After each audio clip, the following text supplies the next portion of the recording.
And then the Quran says, and then we created you from a single soul, this androgynous soul, that contained both the male and the female components.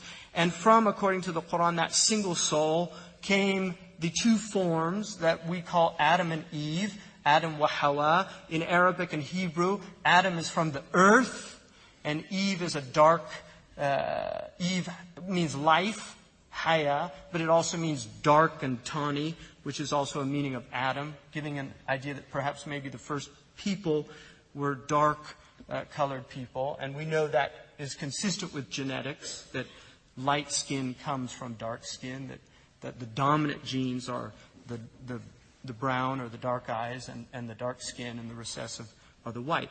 So the next thing that we're told is that we were made into a plurality of peoples, of nations, of clans, of tribes. And then the Quran says, لِتَعَارَفُوا. Now, as far as I know, this is the only pre-modern example in which the reason for diversity on this planet is actually explained. I don't know any other tradition that explains this in this way. The Quran says the reason that you are so diverse is for ta'aruf. Now, in Arabic, this root means to know each other, to be able to distinguish each other, to be able to benefit from each other's knowledge. Ma'rifah is knowledge. So this idea of benefiting with knowledge from each other, because different peoples have different geniuses. And every people have been given this lead of civilization, including the black Africans who had their great time, and there's much evidence for that. The Chinese who had their great time, the Hindic people who had their great time, and continued to produce peoples of genius. All these peoples continue to produce peoples of genius. But if we look, there was a time when the dominant civilization was with those people. Now, Islam did something very interesting. And that is, and the reason I wanted to describe also contribution means to flow together for a collective purpose. So tributaries are things that flow off a river. So if you look at the river of civilization, it has many tributaries. But I believe it is one river. Now, in our tradition, we have this myth, and I really believe it is a myth. We have this myth that civilization is the Greeks, and they were extraordinary, and I'm actually a quarter Greek. And my grandfather used to say, do you know who your great-great-great-great-grandfather was? I said, who? He said, Socrates. I don't think he had any genealogy to prove that, but his point was to instill pride. And this is part of why it's good to know who you are, from whom you came from, in order to have a sense of your possibility, not to become arrogant, not to feel superior to other people, but actually to see what we did in the past, we can do in the present, and in the future. So there is a very important aspect in knowing our history, our people's history. Now, I have to speak about some things, by the way. I'm going to go over some narrations on some topics that are going to make some people uncomfortable, and some ahadith that might make people uncomfortable. But the point of this is that, you know what? I'm sick of people reading about these things from Islamophobic websites. We're going to have to go over some very controversial issues. So one of the issues that I've heard before, why is it that the Anbiya, the prophets, if we are people of taqwa, and Allah has sent prophets to different nations, why is it that no prophets were black? And actually, someone actually sent in an email, subhanAllah, to me personally, when I posted this class, and said, the only reason you're not talking about black prophets, and you're only talking about black Sahaba, is because there were no black prophets. And alhamdulillah, alhamdulillah, because I wasn't going to talk about this topic until I saw that email. I said, you know what? Let's go ahead and let's talk about that for a moment. Let's talk about, first and foremost, the prophets that were mentioned in the Quran.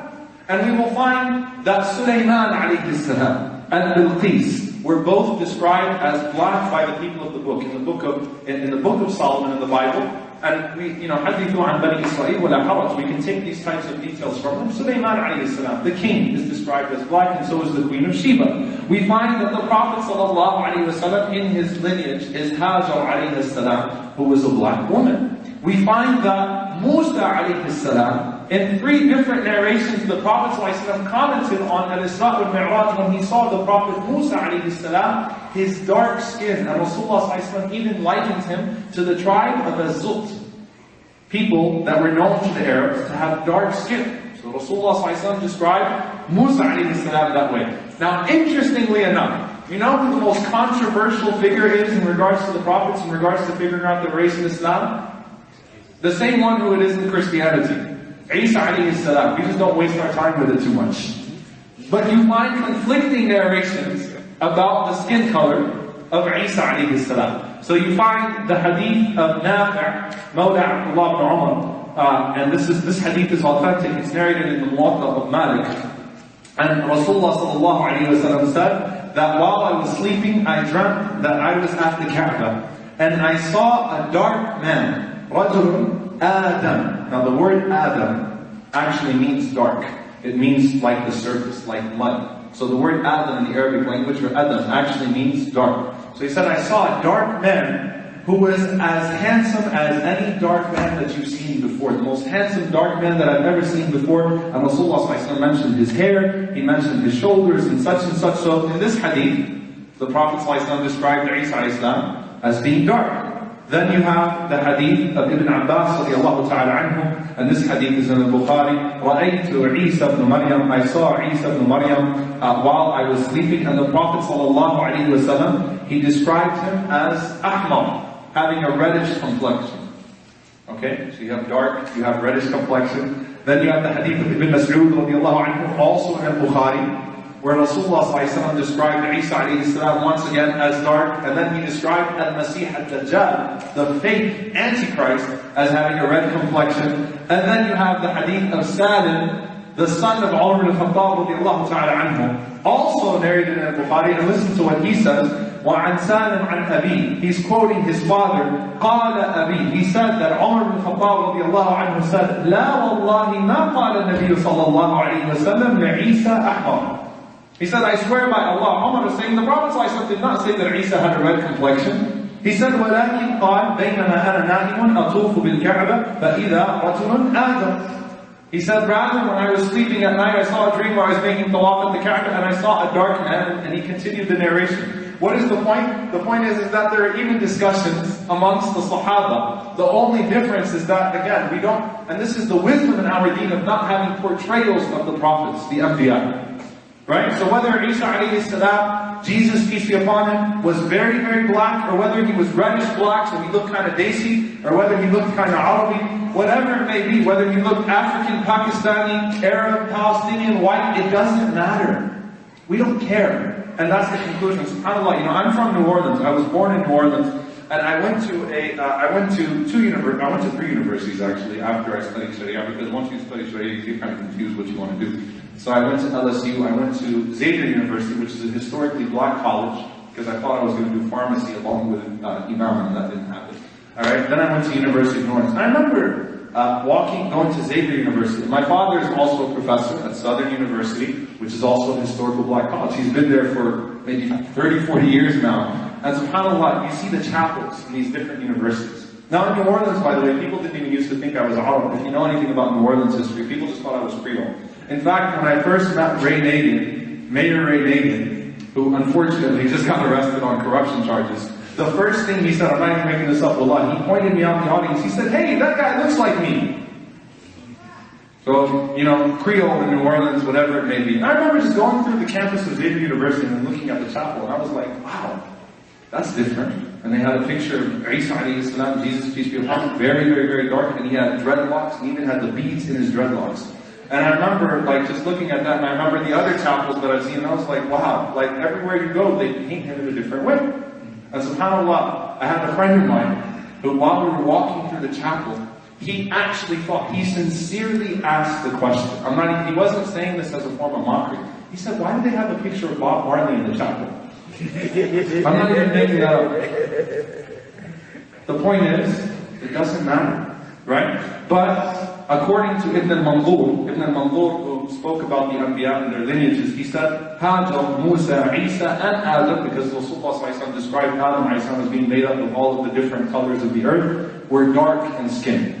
So we talk about them. Also, Dhul Qarnayn, Ali ibn Abi Talib radiallahu ta'ala anhu considered him to be that way. Now, of course, Dhul Qarnayn, we don't even know if he's a prophet, nor do we know if he's Alexander the Great or Cyrus the Great, so that's irrelevant. But the point is, let's talk about those prophets that weren't mentioned. How many prophets were sent to mankind? Anybody know? According to an authentic hadith, Abu Dawud narrated Muslim Ahmad Rasulullah said, Allah has sent 124,000 anbiya. 124,000 prophets. Amongst them, 315 were rusul, were messengers. Now, can you imagine how many of those, because Allah Azza wa Jalla tells us in the Quran in various ayat that He sent them to different nations speaking the same language, right? وَمَا كُنَّا مُعَذَّبِينَ حَتَّى نَبْعَثَ رَسُولًا. We never punish the people unless we sent them a messenger. وَمَا أَرْسَلْنَا مِن رَسُولٍ إِلَّا بِلِسَانِ قَوْمِهِ. We never sent a messenger except in the language of his people. All of these different ayat. Can you imagine how many African prophets we have? How many Indian prophets we have? How many Chinese prophets we have? Even in the Americas, because America did not begin with Christopher Columbus, as many people believe. Even in the Americas, perhaps how many Anbiya were sent here? Because people have existed in this land for thousands and thousands and thousands.